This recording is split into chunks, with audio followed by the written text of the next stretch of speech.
Alice's Adventures in Wonderland and Through the Looking Glass by Lewis Carroll. Through the Looking Glass and What Alice Found There. Chapter 3. Looking Glass Insects. Of course, the first thing to do was to make a grand survey of the country she was going to travel through. It's something very like learning geography, thought Alice, as she stood on tiptoe in hopes of being able to see a little further. Principal rivers, there are none. Principal mountains, I'm on the only one, but I don't think it's got any name. Principal towns, why, what are those creatures making honey down there? They can't be bees. Nobody ever saw bees a mile off, you know. And for some time she stood silent, watching one of them that was bustling about among the flowers, poking its proboscis into them just as if it was a regular bee, thought Alice. However, this was anything but a regular bee. In fact, it was an elephant, as Alice soon found out, though the idea quite took her breath away at first. And what enormous flowers they must be, was her next idea. Something like cottages with the roofs taken off and stalks put into them, and what quantities of honey they must make. I think I'll go down and... No, I won't go just yet. She went on, checking herself just as she was beginning to run down the hill, and trying to find some excuse for turning shy so suddenly. It'll never do to go down among them without a good long branch to brush them away. And what fun it'll be when they ask me how I liked my walk. I shall say, oh, I liked it well enough. Here came the favorite little toss of the head. Only it was so dusty and hot, and the elephants did tease so. I think I'll go down the other way, she said after a pause, and perhaps I may visit the elephants later on. Besides, I do so want to get into the third square. So with this excuse she ran down the hill and jumped over the first of the 6 little brooks.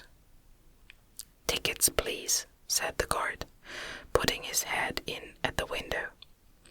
In a moment everybody was holding out a ticket. They were about the same size as the people, and quite seemed to fill the carriage. "Now then, show your ticket, child," the guard went on, looking angrily at Alice. And a great many voices all said together, like the chorus of a song, thought Alice, "Don't keep them waiting, child. Why, his time is worth £1,000 a minute." "I'm afraid I haven't got one," Alice said in a frightened tone. There wasn't a ticket office where I came from, and again the chorus of voices went on. There wasn't room for one where she came from, and the land there is worth £1,000 an inch. "Don't make excuses," said the guard. "You should have bought one from the engine driver." And once more the chorus of voices went on with "the man that drives the engine." Why, the smoke alone is worth £1,000 a puff. Alice thought to herself, then there is no use in speaking. The voices didn't join in this time, as she hadn't spoken, but to her great surprise they all thought in chorus. I hope you understand what thinking in chorus means, for I must confess that I don't know. Better say nothing at all. Language is worth £1,000 a word. I shall dream about £1,000 tonight, I know I shall, thought Alice. All this time the guard was looking at her, first through a telescope, then through a microscope, and then through an opera glass. At last he said, "You're traveling the wrong way," and shut up the window and went away. "So young a child," said the gentleman sitting opposite to her. He was dressed in white paper. "Ought to know which way she's going, even if she doesn't know her own name." A goat that was sitting next to the gentleman in white shut his eyes and said in a loud voice, "She ought to know her way to the ticket office, even if she doesn't know her alphabet." There was a beetle sitting next to the goat. It was a very queer carriage full of passengers all together. And as the rule seemed to be that they should all speak in turn, he went on with, "She'll have to go back from here as luggage." Alice couldn't see who was sitting beyond the beetle, but a hoarse voice spoke next. "Change engines," it said, and there it choked and was obliged to leave off. "It sounds like a horse," Alice thought to herself, and an extremely small voice close to her ear said, "You might make a joke on that. Something about horse and horse, you know." Then a very gentle voice in the distance said, "She must be labeled less with care, you know." And after that other voices went on. "What a number of people there are in the carriage," thought Alice, saying she must go by post, as she got a head on her. She must be sent as a message by the telegraph. She must draw the train herself the rest of the way, and so on. But the gentleman dressed in white paper leaned forward and whispered in her ear, "Never mind what they all say, my dear, but take a return ticket every time the train stops." "Indeed I shan't," Alice said rather impatiently. "I don't belong to this railway journey at all. I was in a wood just now, and I wish I could get back there." "You might make a joke on that," said the little voice close to her ear. "Something about you would, if you could, you know." "Don't tease so," said Alice, looking about in vain to see where the voice came from. "If you're so anxious to have a joke made, why don't you make one yourself?" The little voice sighed deeply. It was very unhappy, evidently, and Alice would have said something pitying to comfort it, if it would only sigh like other people, she thought. But this was such a wonderfully small sigh that she wouldn't have heard it at all, if it hadn't come quite close to her ear. The consequence of this was that it tickled her ear very much and quite took off her thoughts from the unhappiness of the poor little creature. "I know you are a friend," the little voice went on, "a dear friend and an old friend, and you won't hurt me, though I am an insect." "What kind of insect?" Alice inquired a little anxiously. What she really wanted to know was whether it could sting or not, but she thought this wouldn't be quite a civil question to ask. "What then you don't?" the little voice began, when it was drowned by a shrill scream from the engine, and everybody jumped up in alarm, Alice among the rest. The horse, who had put his head out of the window, quietly drew it in and said, "It's only a brook, we have to jump over." Everybody seemed satisfied with this, though Alice felt a little nervous at the idea of trains jumping at all. "However, it'll take us into the fourth square, that's some comfort," she said to herself. In another moment she felt the carriage rise straight up in the air, and in her fright she caught at the thing nearest to her hand, which happened to be the goat's beard. But the beard seemed to melt away as she touched it, and she found herself sitting quietly under a tree, while the gnat, for that was the insect she had been talking to, was balancing itself on a twig just over her head and fanning her with its wings. It certainly was a very large gnat, about the size of a chicken, Alice thought. Still, she couldn't feel nervous with it, after they had been talking together so long. Then you don't like all insects, the gnat went on, as quietly as if nothing had happened. I like them when they can talk, Alice said. None of them ever talk where I come from. What sorts of insects do you rejoice in where you come from? The gnat inquired.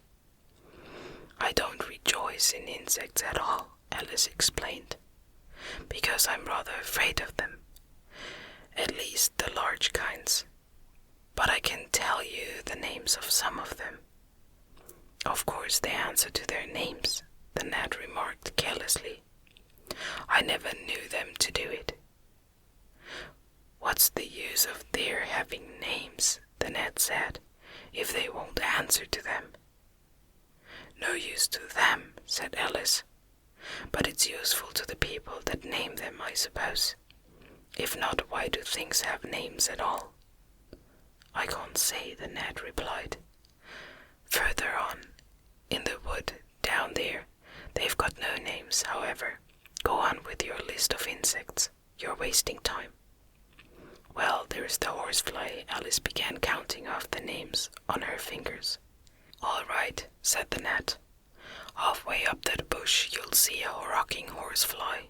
If you look, it's made entirely of wood and gets about swinging itself from branch to branch. What does it live on? Alice asked with great curiosity. Sap and sawdust, said the gnat. Go on with the list. Alice looked at the rocking horsefly with great interest and made up her mind that it must have been just repainted. It looked so bright and sticky, and then she went on. And there's the dragonfly. Look on the branch above your head, said the gnat, and there you'll find a snapdragonfly. Its body's made of plum pudding, its wings of holly leaves, and its head is a raisin burning in brandy. And what does it live on? Alice asked as before. Vermintine mince pie, the gnat replied, and it makes its nest in a Christmas box. And then there's the butterfly, Alice went on, after she had taken a good look at the insect with its head on fire, and had thought to herself, I wonder if that's the reason insects are so fond of flying into candles, because they want to turn into snapdragonflies. Crawling at your feet, said the gnat. Alice drew her feet back in some alarm. You may observe a bread and butter fly. Its wings are thin slices of bread and butter, its body is a crust, and its head is a lump of sugar. And what does it live on? Weak tea with cream in it. A new difficulty came into Alice's head. Supposing it couldn't find any, she suggested. Then it would die, of course. But that must happen very often, Alice remarked thoughtfully. It always happens, said the gnat. After this, Alice was silent for a minute or two, pondering. The gnat amused itself meanwhile by humming round and round her head. At last it settled again and remarked, I suppose you don't want to lose your name. No, indeed, Alice said a little anxiously. And yet I don't know. The gnat went on in a careless tone. Only think how convenient it would be if you could manage to go home without it. For instance, if the governess wanted to call you to your lessons, she would call out, come here, and then there she would have to leave off, because there wouldn't be any name for her to call, and of course you wouldn't have to go, you know. That would never do, I'm sure, said Alice. The governess would never think of excusing me lessons for that. If she couldn't remember my name, she'd call me Miss, as the servants do. Well, if she said Miss and didn't say anything more, the gnat remarked, of course you'd miss your lessons. That's a joke. I wish you had made it. Why do you wish I had made it? Alice asked. It's a very bad one. But the gnat only sighed deeply while 2 large tears came rolling down its cheeks. "You shouldn't make jokes," Alice said, "if it makes you so unhappy." Then came another of those melancholy little sighs, and this time the poor gnat really seemed to have sighed itself away, for when Alice looked up, there was nothing whatever to be seen on the twig. And as she was getting quite chilly with sitting still so long, she got up and walked on. She very soon came to an open field with a wood on the other side of it. It looked much darker than the last wood, and Alice felt a little timid about going into it. However, on second thoughts, she made up her mind to go on. "For I certainly won't go back," she thought to herself, and this was the only way to the 8th square. "This must be the wood," she said thoughtfully to herself, "where things have no names. I wonder what'll become of my name when I go in. I shouldn't like to lose it at all, because they'd have to give me another, and it would be almost certain to be an ugly one. But then the fun would be trying to find the creature that had got my old name. And that's just like the advertisements, you know, when people lose dogs. Answers to the name of Dash, had on a brass collar. Just fancy calling everything you met Alice, till one of them answered. Only they wouldn't answer at all if they were wise." She was rambling on in this way when she reached the wood. It looked very cool and shady. "Well, at any rate, it's great comfort," she said as she stepped under the trees, after being so hot to get into what? She went on, rather surprised at not being able to think of the word. "I mean to get under this, you know," putting her hand on the trunk of the tree. "What does it call itself, I wonder? I do believe it's got no name. Why, to be sure it hasn't." She stood silent for a minute, thinking. Then she suddenly began again. "Then it really has happened after all. And now, who am I? I will remember if I can. I'm determined to do it." But being determined didn't help her much, and all she could say after a great deal of puzzling was L. "I know it begins with L." Just then a fawn came wandering by. It looked at Alice with its large, gentle eyes, but didn't seem frightened at all. Here then," Alice said, as she held out her hand and tried to stroke it. But it only started back a little, and then stood looking at her again. "What do you call yourself?" the fawn said at last. Such a soft, sweet voice it had. "I wish I knew," thought poor Alice. She answered rather sadly, "Nothing just now." "Think again," it said. "That won't do." Alice thought, but nothing came of it. "Please, would you tell me what you call yourself?" she said timidly. "I think that might help a little." "I'll tell you if you'll come a little farther on," the fawn said. "I can't remember here." So they walked on together through the wood, Alice with her arms clasped lovingly round the soft neck of the fawn, till they came out into another open field, and here the fawn gave a sudden bound into the air and shook itself free from Alice's arms. "I'm a fawn," it cried out in a voice of delight, "and dear me, you're a human child." A sudden look of alarm came into its beautiful brown eyes, and in another moment it had darted away at full speed. Alice stood looking after it, almost ready to cry with vexation at having lost her dear little fellow traveller so suddenly. "However, I know my name now," she said. "That's some comfort. Alice, Alice, I won't forget it again. And now, which of these finger posts ought I to follow, I wonder?"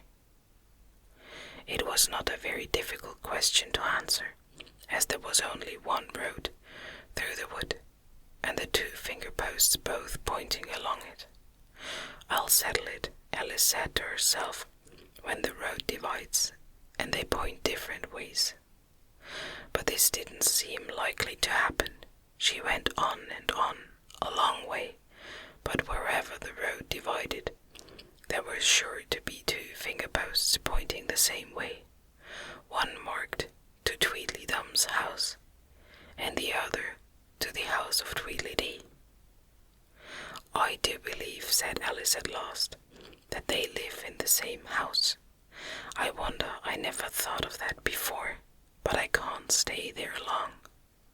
I'll just call and say how do you do, and ask them the way out of the wood. If I could only get to the 8th square before it gets dark."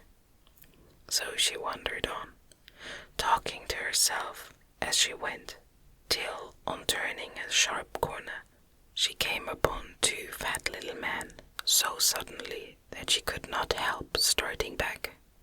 But in another moment she recovered herself, feeling sure that they must be